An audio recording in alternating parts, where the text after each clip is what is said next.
Hello, good morning. Hot, very, very hot. Just back from the field, so I'm sat chilling, having a Slurpee.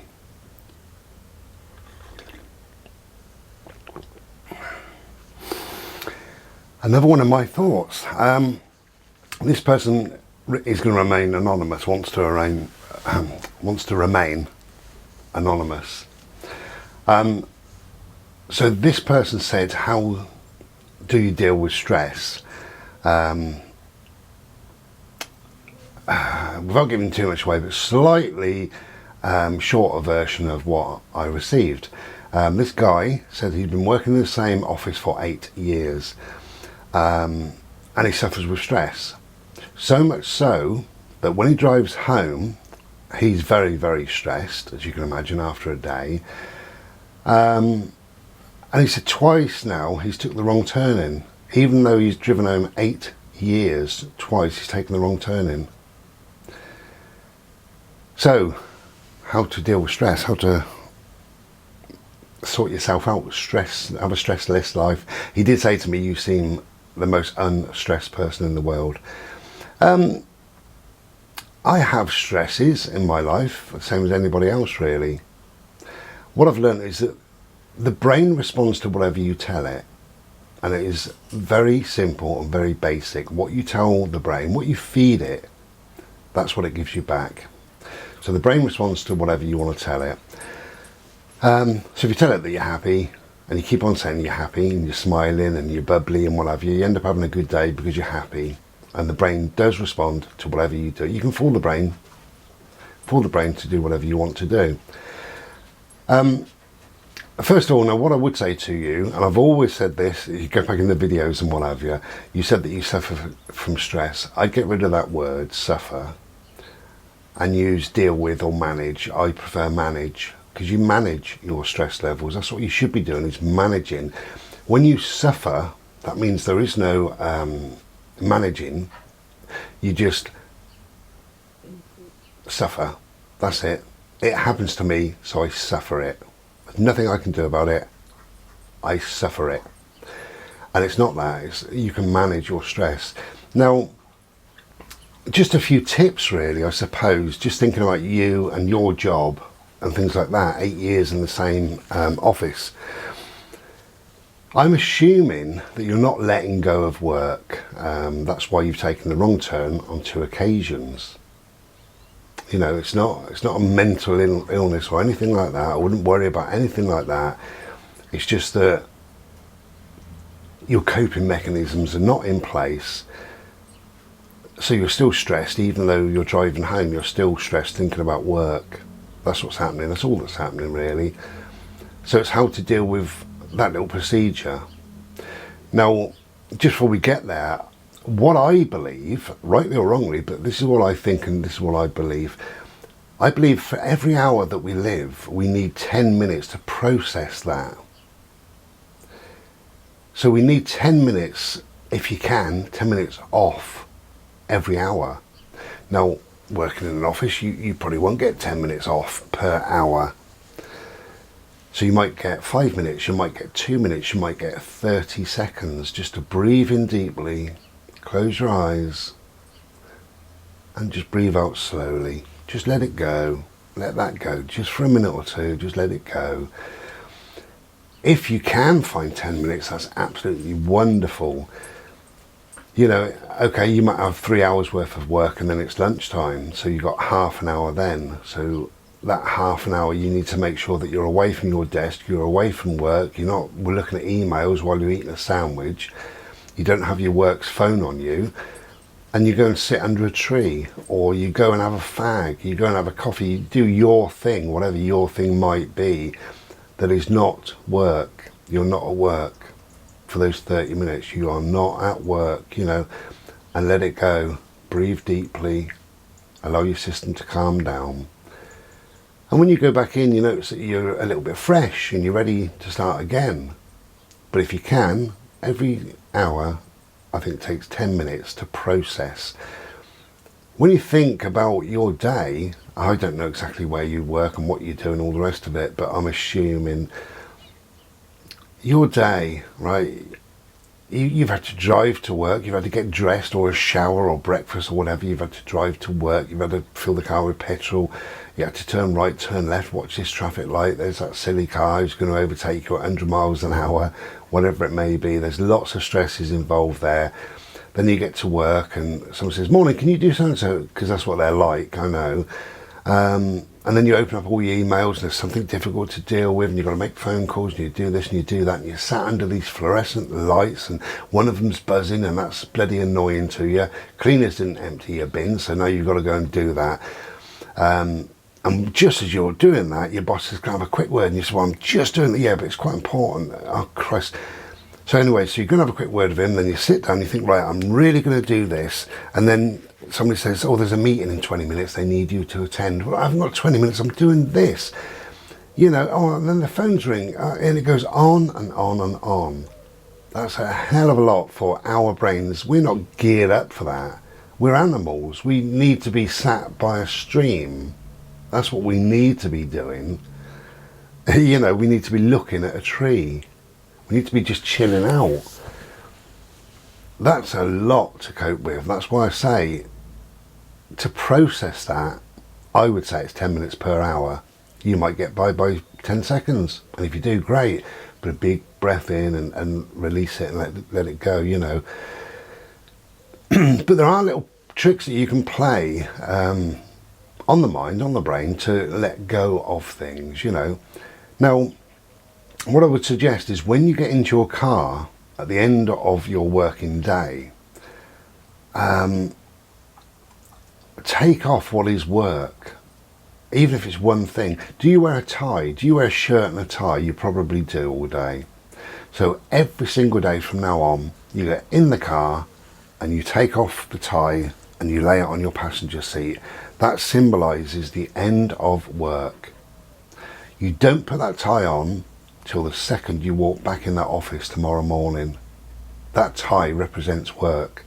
By taking it off, you're now free of work. Work doesn't exist, you can lay it there. If you don't wear a tie, do you wear a lanyard? Do you wear a security fob? Do you wear your ID around your neck? Could you take that off and lay it there? You know, and it's just a symbol, just to say to the brain, I no longer am at work. That's it, you know. And you can even verbalise those words. You can say work over and then take it off, lay it there. If you have nothing like that, another really good tip, I think, is to wear a pair of either shoes or trainers, preferably trainers because you're driving to work. And it's a pair of trainers, even if you go out and buy them today, whatever, but they have to represent home. You can wear them at home, you can wear them in the garden, you can wear them if you walk the kids down the park on a Saturday, whatever. They represent something that is not work. Now, I would suggest putting them on and driving to work with them on and taking them off when you're at work, just before you go in, and putting your work shoes on. So your work shoes really could remain in the car, couldn't they, in the boot. You step out, get your shoes, pop them on. Now I'm at work. So that's, again, your brain will think, okay, I've got my shoes on, that means I'm at work.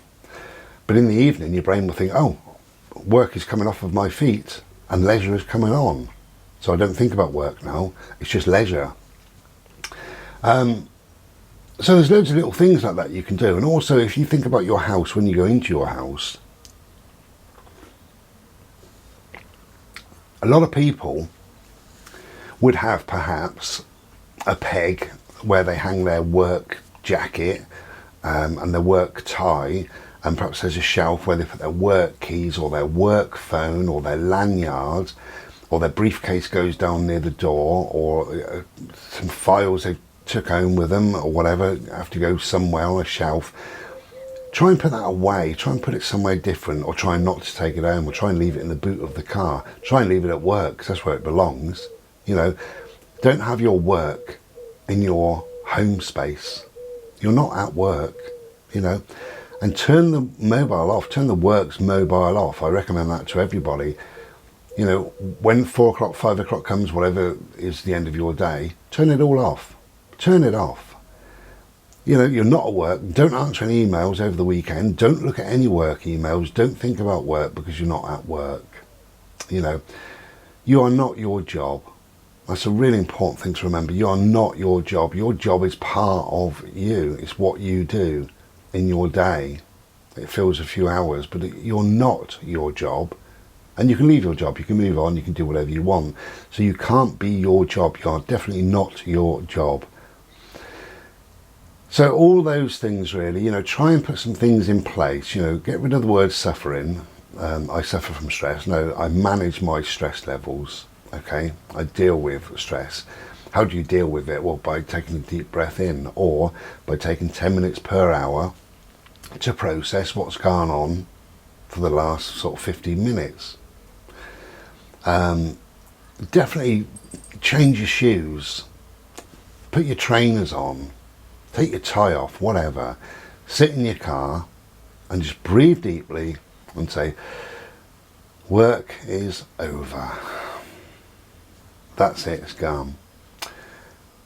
Now drive home and play some of your favourite music on the way, open the window, make sure there's loads of air coming in, feel your feet, wiggle your toes in your lovely trainers. They've been cooped up all day in these leather shoes, now they're in trainers. How lovely is that, you know? And the second you start to think about work, if work comes in, you will recognise it because you'll be in a very relaxed state, so it's highly unlikely that work comes in, but if it does come in, you will recognise it instantly. And you can play little games and stuff like that on the way home. Don't know how long your journey is, but to unwind is just to move your brain onto somewhere else, you know. One thing I used to do years ago, I haven't done this for years, and it's just really cropped into my mind. It probably sounds stupid and sad, but I don't mind. When I was going through various things, depression and, you know, things like that, and stress levels and what have you, I used to try and think of 3 bands and go through the alphabet. So 3 bands beginning with A. And you can still drive, still concentrate, and you're only thinking just gently. 3 bands beginning with A. Aha, ABBA, Adam and the Ants. Right, now B. Bronski Beat. See what I mean? So now my brain's thinking. I'm not thinking about work. I'm on B. I've got 2 more to go, and I'm thinking of bands. Bauhaus. Blondie. Okay, C. Clannad. Bands beginning with C. Creedence Clearwater Revival.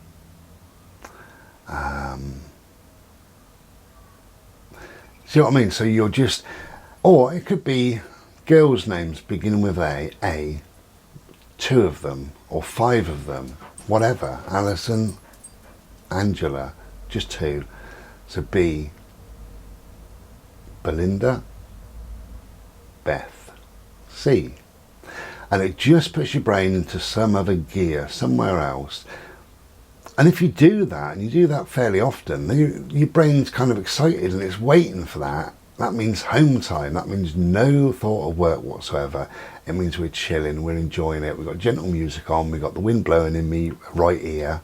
I'm thinking about a little game, and I'm not at work. I'm taking off my tie, done my shoes, done whatever. I'm no longer at work. And it's really important because I know that a lot of people would drive either to work or from work, you know, and they think, shit, I'm here already. They can't remember doing the last 2 roundabouts and that set of lights. They cannot even remember it because we go onto autopilot.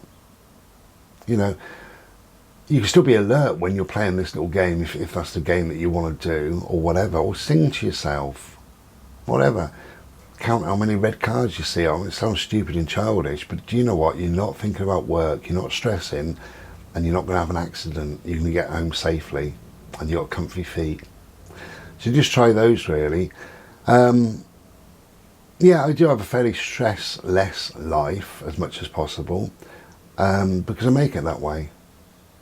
You know, and I trick the brain sometimes into thinking that we're chilled and relaxed, even when we're not. Sometimes I worry about certain things and it causes me a bit of stress and what have you sometimes, but on the whole, yeah, I don't really have stress.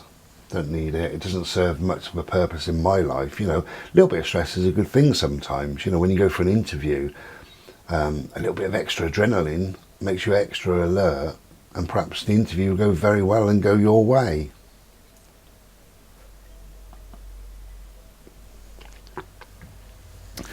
Okay, I think we're done. Just another one of my thoughts. Whether I'm right or wrong, who knows, but learn to manage your stress in your way. You know, try some of my ways. If they don't work, try some more ways. You know, there must be self-help books out there and videos and all the rest of it, but you're clearly concerned. If for 8 years now you've driven home but twice you've gone the wrong way, that's quite major, isn't it, when you think about it? You know, you think how stressed you really are. Breathe, let it go, let it go. Sit in your car, close your eyes. I'm in my car, work is over. Now let's enjoy the journey home.